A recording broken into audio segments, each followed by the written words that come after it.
The question hit me like a blade wrapped in silk, delivered with the kind of smile that could cut glass. "Darling, that gown is absolutely stunning," Penelope Ashworth purred, her eyes scanning every detail of my dress with the precision of an appraiser evaluating a suspicious antique. "You simply must tell us, how on earth did you manage to afford something so exquisite on a teacher's salary?"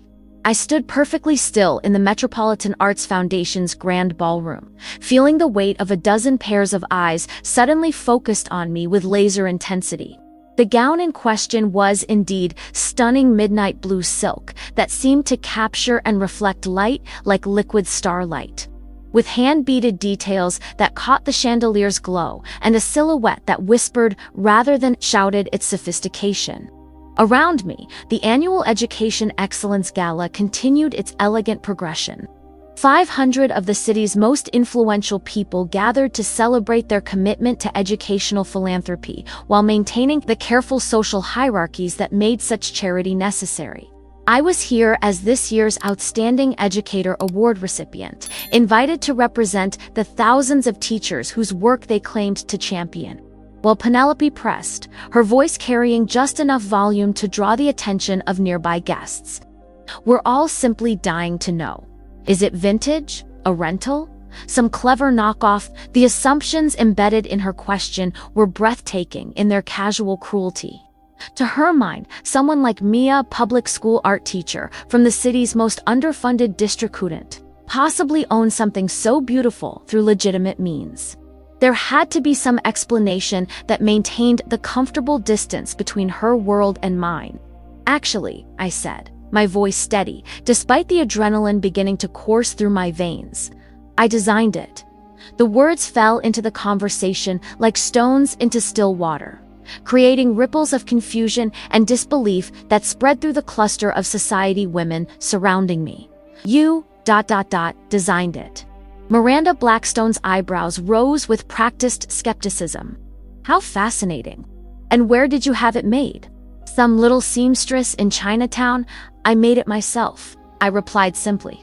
"In my apartment, on weekends and evenings after school." The silence that followed was profound and uncomfortable, the kind of quiet that occurs when people's fundamental assumptions about the world are suddenly challenged by inconvenient facts. "You made this." Penelope's voice had lost its earlier confidence, replaced by something that might have been uncertainty.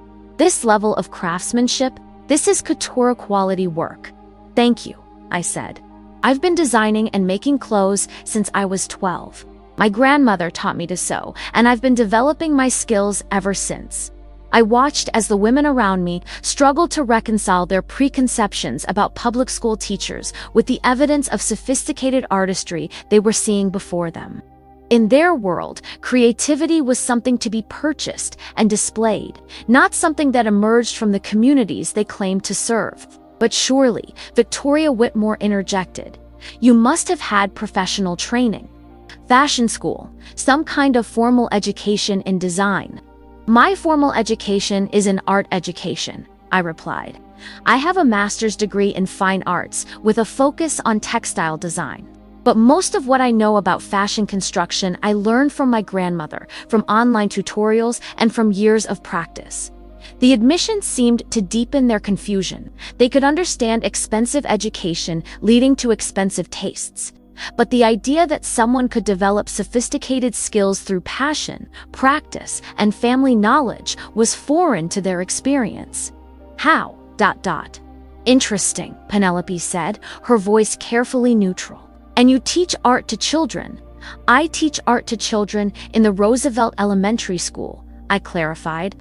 "In the district that was featured in last month's newspaper series about underfunded schools and overcrowded classrooms." The reference was deliberate. Roosevelt Elementary had been the subject of extensive media coverage about the challenges facing urban public education: crumbling infrastructure, inadequate supplies, teachers spending their own money on basic classroom materials. It was exactly the kind of school that events like this gala claimed to support. "Oh," Miranda said, her expression shifting as she processed the implications. That's wonderful that you're working with those children." It must be so rewarding to bring art to kids who wouldn't otherwise have access to it.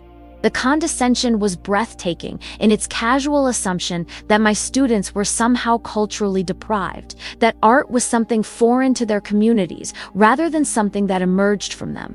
Actually, I said, my students bring incredible creativity and artistic vision to everything they do.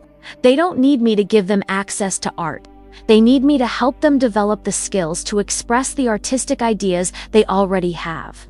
Of course, Victoria said quickly, sensing that the conversation was moving into uncomfortable territory. We didn't mean to suggest, that is, we're sure your students are very talented. They are, I agreed. In fact, several of them helped me with the beadwork on this dress. They have an incredible eye for pattern and detail. The revelation seemed to shock them even more than my admission that I'd designed the gown myself. The idea that children from an underfunded school could contribute to something so sophisticated challenged their fundamental assumptions about where artistic talent resided and how it was developed. Children helped you make this. Penelope's voice carried a note of disbelief that bordered on offense, as if the involvement of my students somehow diminished the dress's value. 3 of my 6th grade students spent their lunch periods last month helping me place the beads according to the pattern I'd designed. They were fascinated by the mathematical precision required and the way the pattern created optical illusions depending on the viewing angle. I gestured to the intricate beadwork that spiraled across the bodice of the dress. Each bead placed with precision to create a design that seemed to shift and move in the light. It became an incredible learning experience about geometry, color theory, and the intersection of art and mathematics. They were so proud to be part of creating something beautiful. The women around me exchanged glances that suggested they were struggling to process what they were hearing. In their world, children from underfunded schools were objects of charity, not collaborators in sophisticated artistic endeavors. How? Educational, Miranda said finally, her voice carrying the kind of forced enthusiasm that adults use when they're trying to be polite about something they don't understand. It was, I agreed, but it was also a reminder that artistic talent and creative vision exist everywhere, not just in the communities that can afford to cultivate and display them. The observation hung in the air like a challenge. And I could see several of the women beginning to understand that this conversation was about more than just my dress. Ladies and gentlemen, the evening's host announced from the stage, if you could please take your seats, we're ready to begin tonight's program. As the crowd began moving toward their assigned tables, I felt a hand on my elbow. I turned to find Dr. Sarah Chen, the Foundation's program director, and one of the few people in the room who understood the realities of public education from professional experience rather than charitable distance. That was beautifully handled, she said quietly as we walked toward the dining area, though I suspect you've given them quite a lot to think about. Good, I replied. They needed to think about something other than their own generosity for a change. The dress really is extraordinary, Dr. Chen continued. The construction, the design, the way it moves, it's museum-quality work. Thank you. Though I have to say, the most extraordinary thing about it isn't the craftsmanship, it's what it represents, which is proof that creativity, skill, and artistic vision exist in the communities they claim to serve, not just in the institutions they fund. Proof that the children they see as recipients of charity are actually sources of inspiration and collaboration. As we reached our assigned table, I caught sight of my reflection in one of the ballroom's gilded mirrors. The woman looking back at me was wearing a gown that had taken 3 months to design and construct, that incorporated techniques I'd learned from my grandmother and innovations I'd developed through years of experimentation, that represented hundreds of hours of careful work by someone who was supposed to be grateful for their charitable attention. But more than that, she was wearing proof that the assumptions underlying their philanthropy were fundamentally flawed, that the communities they sought to help were already rich in the very qualities they claimed to be providing. The question about how I'd afforded the gown had been intended to put me in my place, to remind me of the economic distance between their world and mine. Instead, my answer had revealed something they hadn't expected, that creativity, skill, and artistic vision couldn't be purchased, only developed, and that they existed in abundance in places they'd never thought to look. As the evening's program began and I prepared to accept an award for educational excellence, I realized that my dress had already delivered the most important lesson of the night. The question wasn't how I'd afforded such a beautiful gown, it was why they'd assumed I couldn't create one. The dinner conversation at my assigned table was a masterclass in social discomfort, with my fellow guests struggling to reconcile their preconceptions about public school teachers with the evidence of sophisticated artistry sitting right in front of them. I found myself at a table with Dr.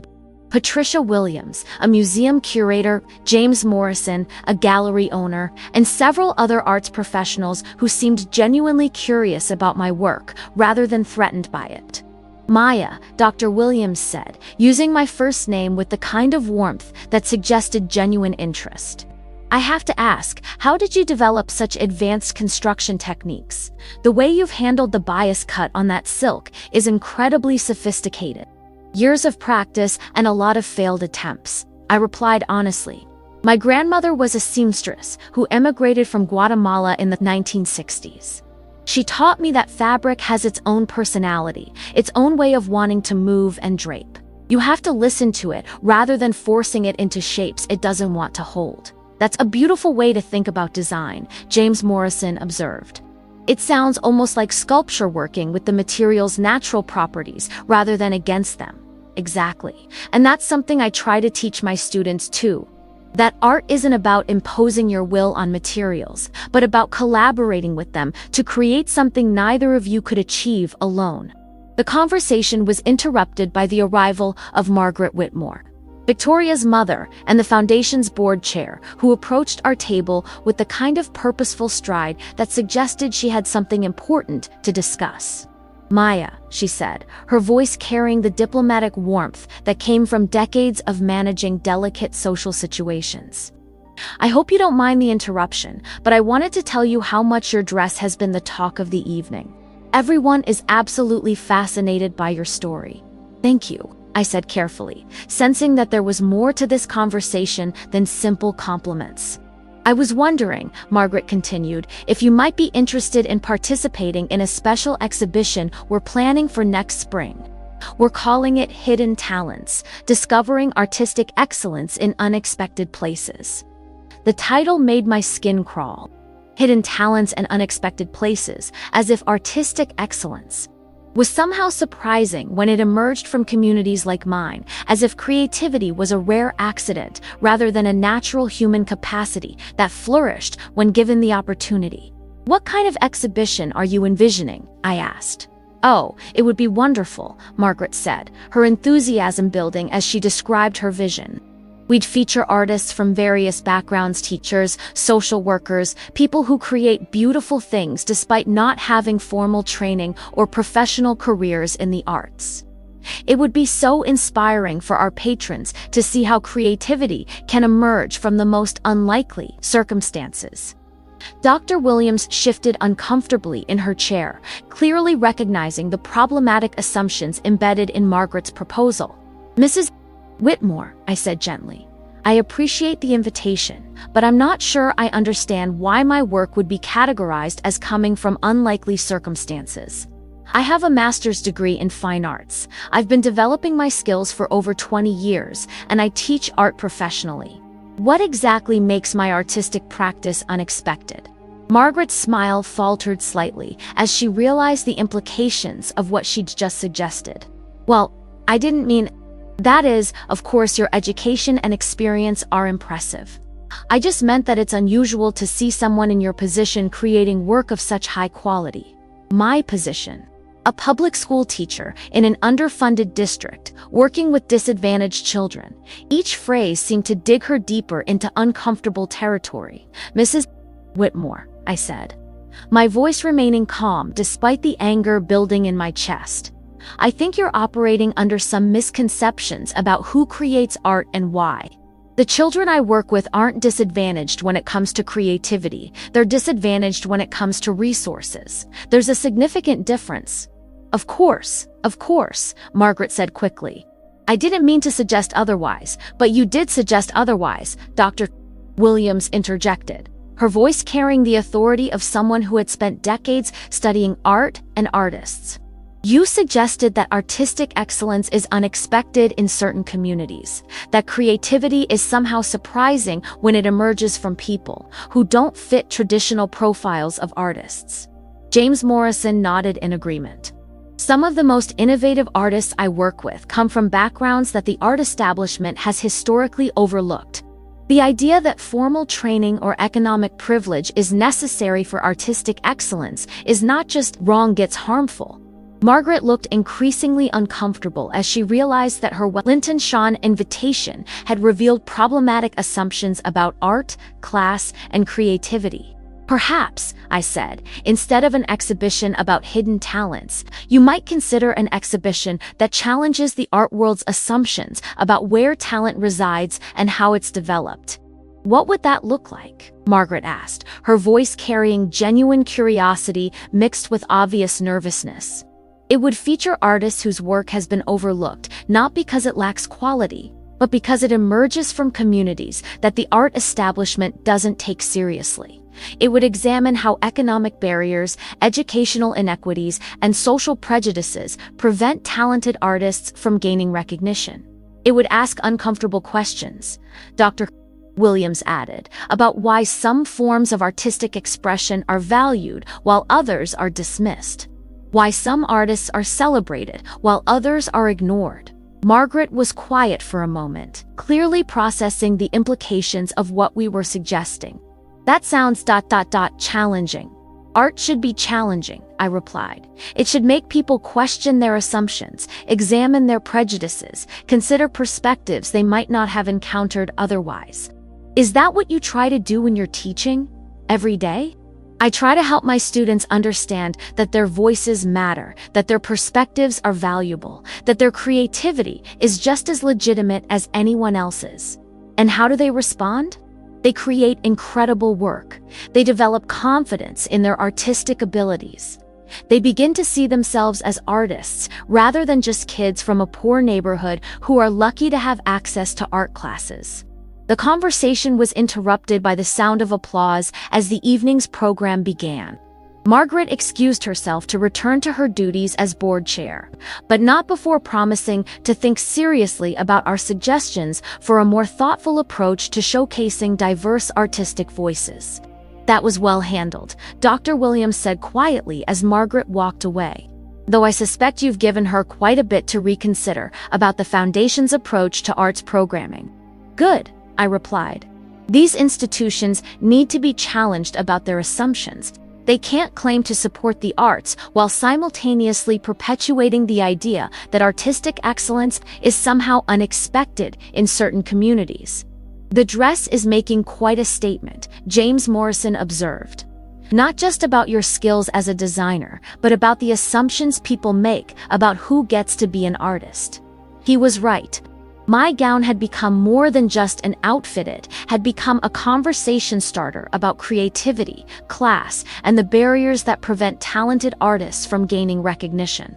Every compliment about its sophistication was also an implicit acknowledgement that the person receiving the compliment had been underestimated.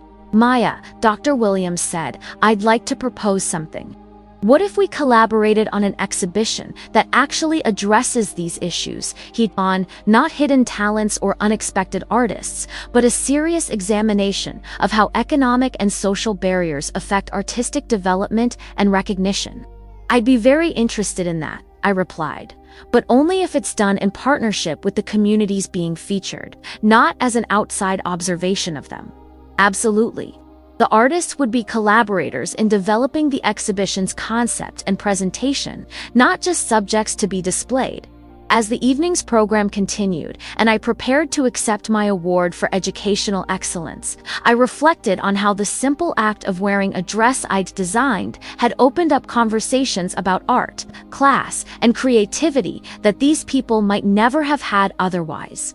The question about how I'd afforded my gown had been intended to put me in my place, to remind me of the economic distance between their world and mine. Instead, my answer had revealed the poverty of their imagination about where artistic talent resided and how it was developed. The silence that had followed my revelation wasn't just surprise, it was the sound of assumptions crumbling, of comfortable prejudices being challenged, of people being forced to reconsider their understanding of creativity, class, and community. And that silence was about to become something much louder. The moment I stepped onto the stage to accept the Outstanding Educator Award, I felt the weight of 500 pairs of eyes studying my dress with new understanding. What had begun as casual curiosity about my outfit had evolved into something more significant, a recognition that their assumptions about creativity, class, and artistic ability had been fundamentally challenged by a simple admission. "Thank you," I said, accepting the Crystal Award from Foundation President Dr. Robert Sterling. When I became a teacher, I thought my job was to help children discover their artistic abilities. What I've learned instead is that children already possess incredible creativity. My job is to help them develop the skills to express it. The audience applauded politely, but I could sense an undercurrent of attention that went beyond the usual charitable appreciation for educators. Word about my dress and its origins had clearly spread through the ballroom, creating a buzz of interest that had little to do with my teaching credentials. "Tonight," I continued, "I'm wearing a dress that represents everything I believe about art education. It was designed using principles I learned from my grandmother, constructed using techniques I've developed through years of practice, and detailed with the help of my 6th grade students who understand that mathematics and art are inseparable." I gestured to the intricate beadwork that spiraled across the bodice, each bead placed according to a mathematical pattern that created optical illusions as the light shifted. This dress exists because creativity isn't a luxury that only some communities can afford. This a fundamental human capacity that flourishes when given the opportunity to develop. My students don't need art brought to them from the outside. They need resources, support, and recognition for the artistic vision they already possess. The applause that followed was different from the polite acknowledgement that had greeted my introduction. This was the sound of people beginning to understand that they were witnessing something more than a typical awards ceremony speech. "But I want to share something else about this dress," I said, pulling out my phone and displaying a photograph on the large screen behind me. "This is the design process. Documented over 3 months of work, the image showed my small apartment dining table covered with sketches, fabric samples, and mathematical calculations. In the corner of the frame, barely visible, were the colorful drawings and homework assignments of my students, who often stayed after school to work on art projects while I developed my own designs. Art doesn't happen in isolation," I explained. "It emerges from communities, from relationships, from the intersection of individual creativity and collective support." My students inspired the color palette for this dress through their own artwork. They helped me understand how mathematical patterns could create visual movement. They taught me that sophistication doesn't require expensive materials, that requires thoughtful intention.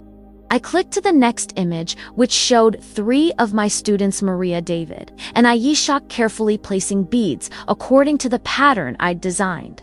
Their faces were intense with concentration, their small hands working with the precision of master craftspeople. "These children understand something that many adults have forgotten," I said, "that creating something beautiful is not about having access to expensive materials or formal training. It's about paying attention, practicing skills, and believing that your vision matters." The silence in the ballroom was profound, but it was different from the uncomfortable quiet that had followed my earlier revelation. This was the silence of people genuinely learning something new, of assumptions being challenged and perspectives being expanded. "Dr. Martinez," Dr. Sterling said, stepping forward with obvious curiosity, "would you be willing to tell us more about how you integrate fashion design with your art education curriculum?" "Certainly. Fashion design is an incredible vehicle for teaching almost every subject: mathematics through pattern making, history through the study of cultural dress traditions, science through understanding how different fabrics behave, literature through the stories that clothes tell about the people who wear them. I clicked to another image, this one showing my classroom during a unit on textile arts. Students were working on looms they'd built themselves, creating weavings that incorporated traditional patterns from their own cultural backgrounds. But more importantly, I continued, fashion design teaches students that their cultural knowledge and family traditions are valuable sources of artistic inspiration. When Maria creates a hoople-inspired design, she's not just learning about textiles, she's understanding that her grandmother's knowledge is sophisticated and worthy of respect. When David experiments with African textile patterns, he's discovering that his heritage includes incredible artistic traditions that deserve recognition and continuation. When Aisha incorporates Islamic geometric principles into her designs, she's learning that her religious and cultural background contains mathematical and artistic concepts that rival anything taught in formal art schools. The examples were specific and personal, but they illustrated a broader principle that was clearly resonating with the audience. Art education wasn't about bringing culture to communities that lacked ITI. It was about helping students recognize and develop the cultural wealth they already possessed. "This is fascinating," said a voice from the audience. I looked down to see Dr. Patricia Williams, the museum curator, from my dinner table, standing with obvious excitement. "Dr. Martinez, have you documented these teaching methods? This approach to culturally responsive art education could transform how we think about arts programming." "I have," I replied. "In fact, I've been working on a book about integrating traditional textile techniques with contemporary art education, but finding a publisher has been challenging apparently. There's limited interest in educational approaches developed by public school teachers." The admission created another moment of uncomfortable recognition in the audience. Here was evidence of valuable knowledge being dismissed, not because of its quality, but because of its source. "What if that changed?" asked another voice. I turned to see James Morrison, the gallery owner, standing with his phone in hand. "What if there were institutions willing to take seriously the innovative work being done by educators like yourself?" "That would be revolutionary," I said. "But it would require arts institutions to acknowledge that expertise exists outside their traditional networks.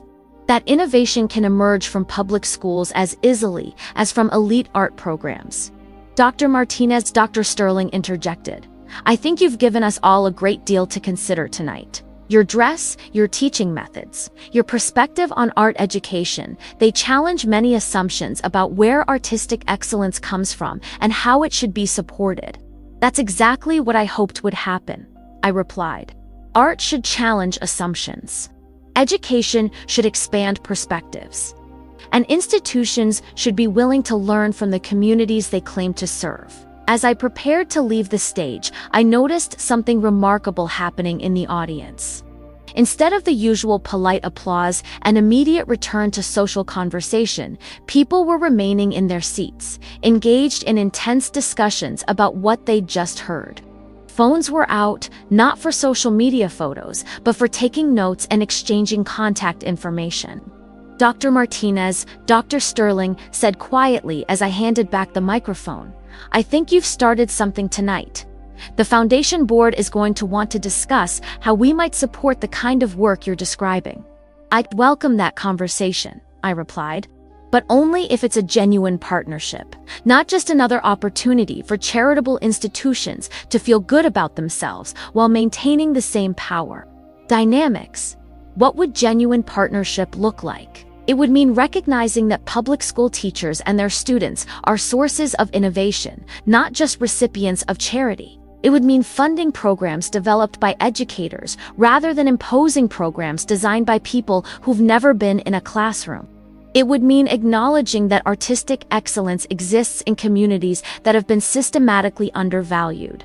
As I made my way off the stage and back into the audience, I was struck by the transformation in the room's energy. What had begun as a typical charity, Gala, surface pleasantries, and comfortable assumptions had evolved into something more substantive and challenging. The question about how I'd afforded my dress had opened a door to conversations about creativity, class, and cultural value that these people might never have had otherwise. My admission that I'd designed it myself had forced them to confront their assumptions about where artistic talent resided and how it was developed.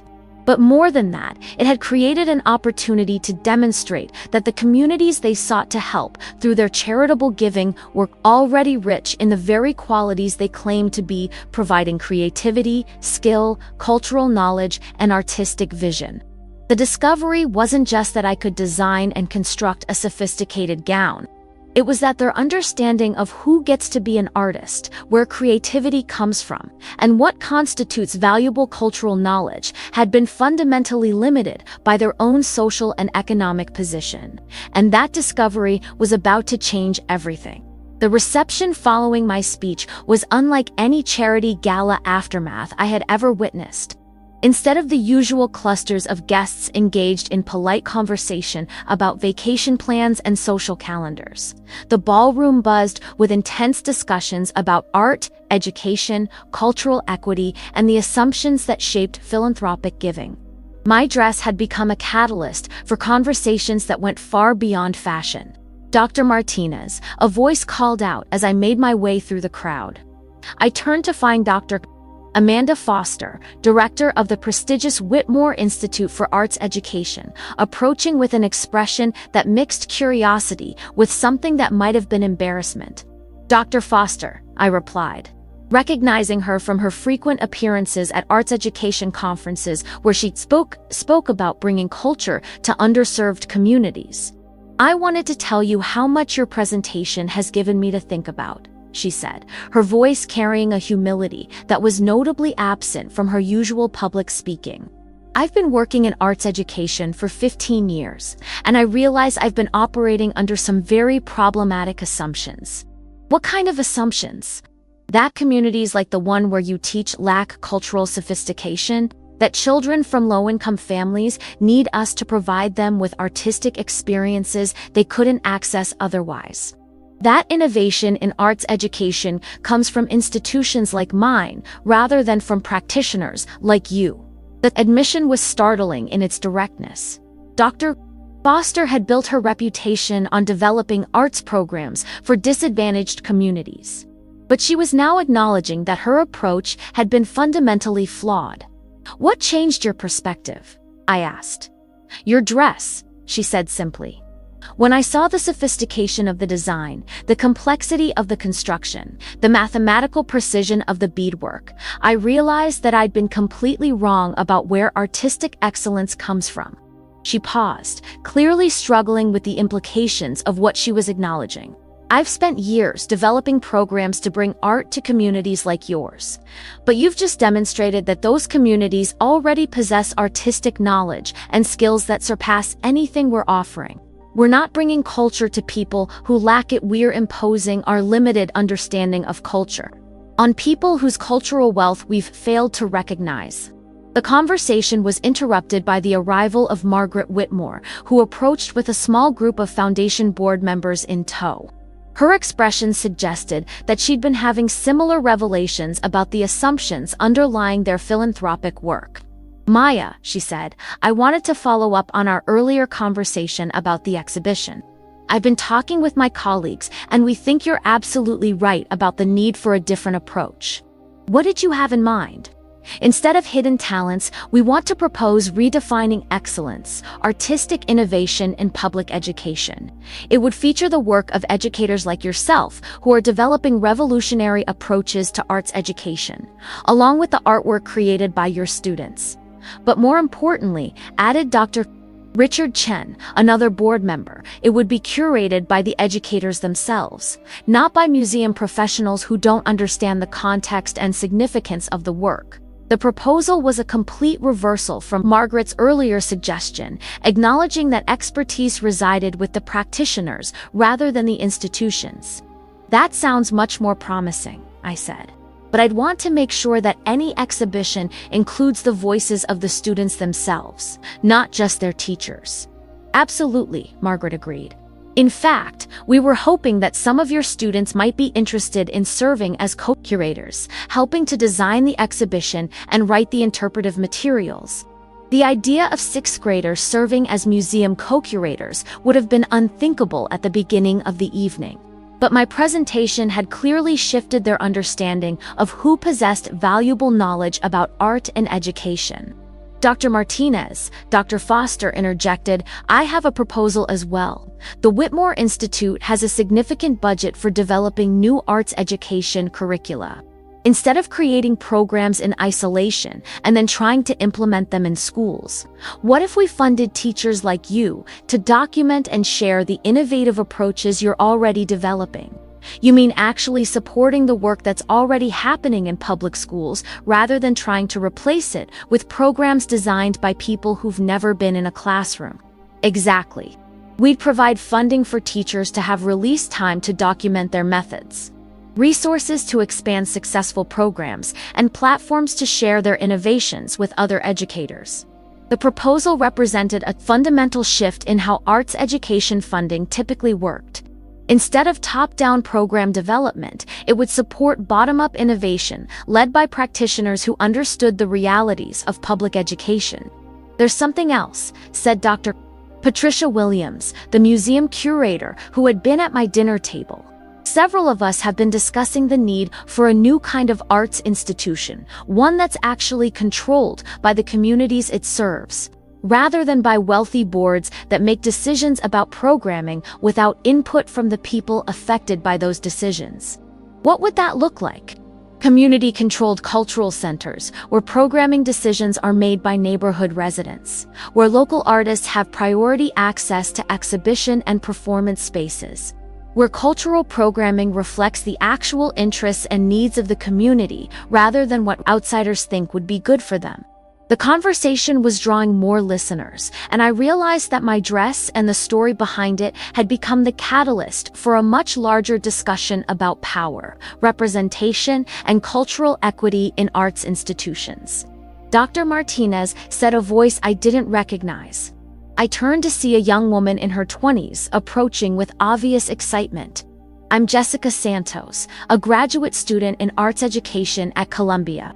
I've been following your work through your students' social media posts, and I wanted to ask if you'd be interested in collaborating on research about culturally responsive textile arts education. You've been following my work. Your students post pictures of their projects on Instagram with the hashtag art is everywhere. The quality of their work, the sophistication of their understanding of cultural traditions. The way they integrate mathematics and art's revolutionary. But it's happening in a public school that most arts education researchers would never think to study. The revelation that my students' work was already gaining recognition in academic circles was both gratifying and troubling.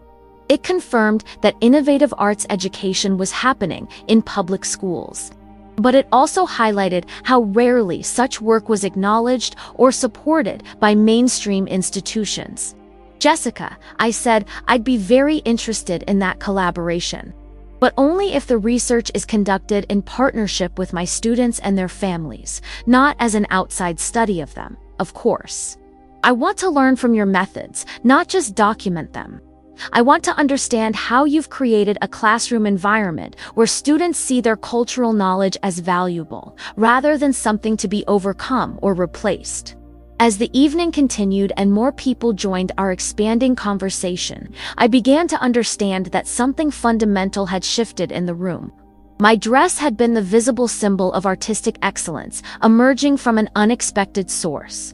But the real revelation was about the assumptions that shaped how cultural institutions understood their role in society. "Maya," Margaret Whitmore said, pulling me aside as the reception began to wind down, "I owe you an apology. When I first saw your dress tonight, I assumed it was evidence of your good taste in shopping. When I learned you designed it yourself, I assumed it was a charming hobby. It wasn't until you explained the collaborative process with your students that I realized I was witnessing something much more significant." "What was that?" Evidence that everything I thought I knew about arts education was wrong.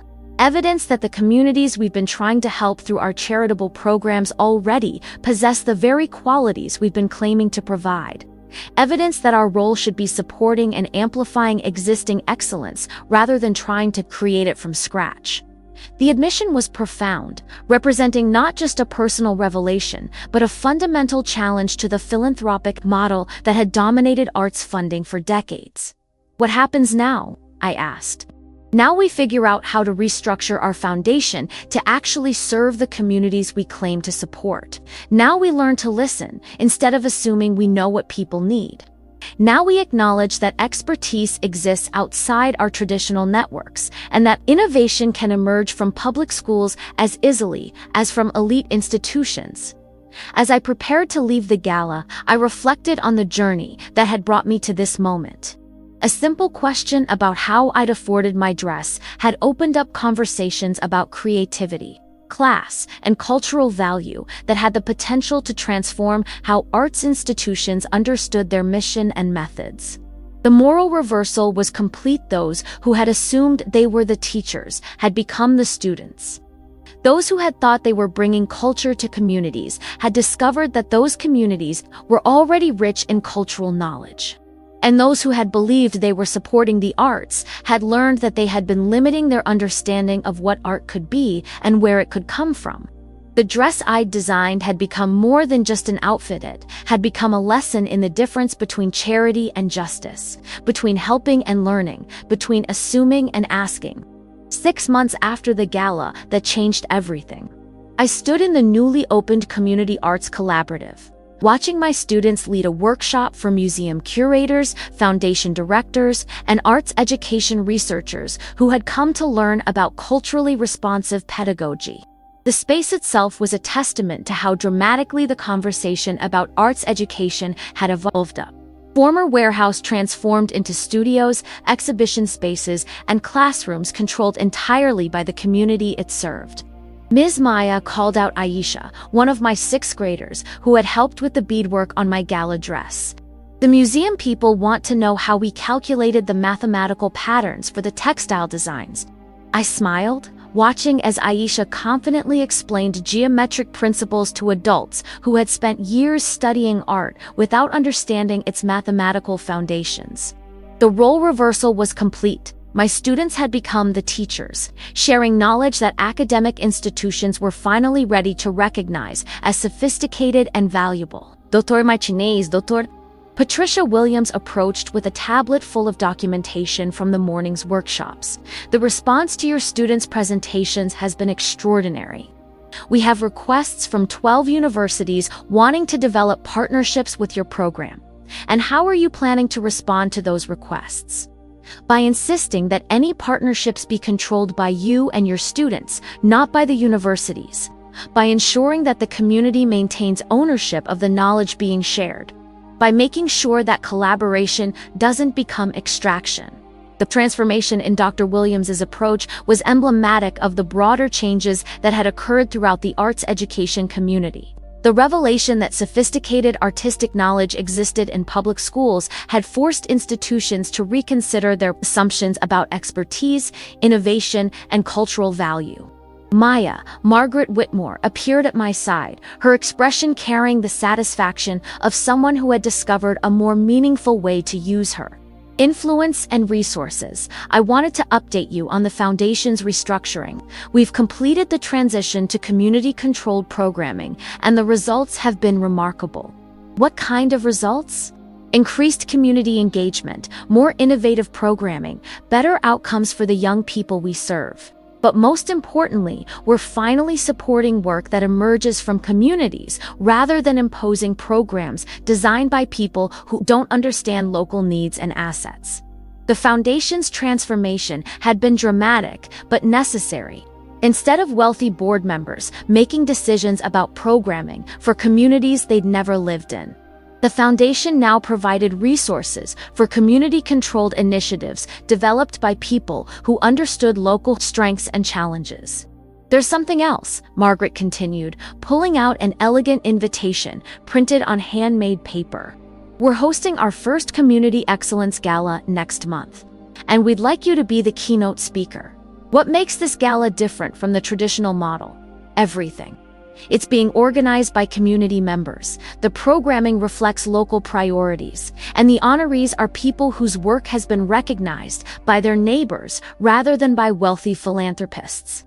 Most importantly, the funds raised will go directly to community-controlled programs rather than to institutional overhead. The invitation was beautiful, but what made it special was the knowledge that it represented a fundamental shift in how cultural philanthropy operated. Instead of wealthy people celebrating their own generosity, this would be a community celebrating its own excellence. Dr. Martinez Jessica Santos, the graduate student who had approached me at the original gala, interrupted our conversation with obvious excitement. I wanted to share the preliminary results from our collaborative research project. She handed me a bound report titled Redefining Excellence: Innovation in Community-Controlled Arts Education, authored jointly by university researchers and public school educators. The data is remarkable, Jessica explained. Students in community-controlled arts programs show significantly higher levels of cultural pride, academic achievement, and creative confidence compared to students in traditional programs. But more importantly, they develop a sense of themselves as knowledge creators rather than just knowledge recipients. The research confirmed what I'd observed in my own classroom, that students flourished when their cultural knowledge was recognized as valuable, when their communities were seen as sources of wisdom rather than problems to be solved. Maya called out David, another of my students who had worked on the gala dress. The fashion designers from Parsons are here for their appointment. I looked across the studio space to see a group of fashion design students and their professor waiting nervously near the textile looms. They had requested this meeting to learn about traditional construction techniques that weren't taught in formal fashion programs. Acknowledging that my students possessed knowledge that their expensive education had failed to provide, "Excuse me for a moment," I said to Margaret and Jessica, making my way over to greet the visitors. "Professor Chen," I said, shaking hands with the Parsons instructor, "thank you for bringing your students. Mine are excited to share what they've learned about integrating traditional techniques with contemporary design." Dr. Martinez, I have to admit that this is a humbling experience for us. We've been teaching fashion design for years without understanding that some of the most sophisticated techniques are being practiced and preserved in communities we've never thought to engage with. "What changed your perspective?" "Your dress," she said simply. When images of it started circulating on social media, our students began asking questions about the construction techniques that we couldn't answer. We realized that our curriculum was missing entire traditions of knowledge that exist outside formal fashion. Education. The conversation was interrupted by the arrival of Dr. Amanda Foster from the Whitmore Institute, who had undergone perhaps the most dramatic transformation of anyone involved in the post-gala changes. "Maya," she said, "I wanted to update you on the Institute's new direction. We've completely restructured our approach to arts education, research, and program development." "How so?" "Instead of developing programs in isolation and then trying to implement them in schools, we now provide funding and support for educators to document and share the innovative work they're already doing. We've discovered that the most effective arts education programs are being developed by teachers like you, not by researchers like me." The admission represented a complete reversal of the traditional academic hierarchy that had positioned university researchers as experts and public school teachers as implementers of other people's ideas.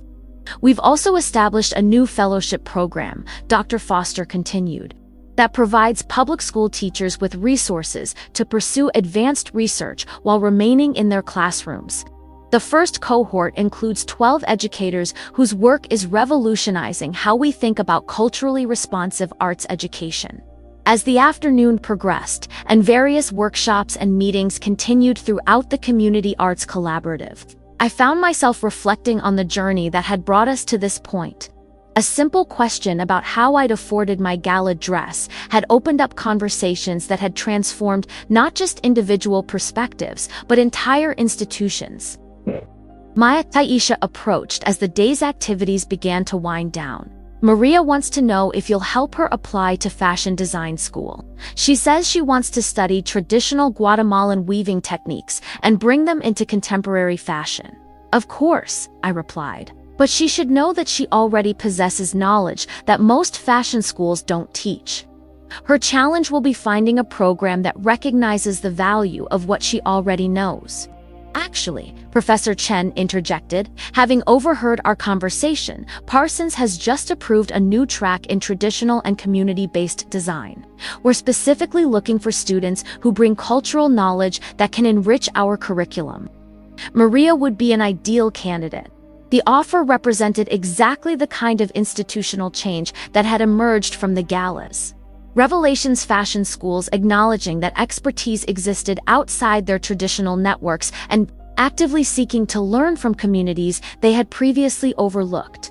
As the Community Arts Collaborative emptied and I prepared to head home, I took one last look around the space that had become a symbol of what was possible when communities controlled their own cultural programming.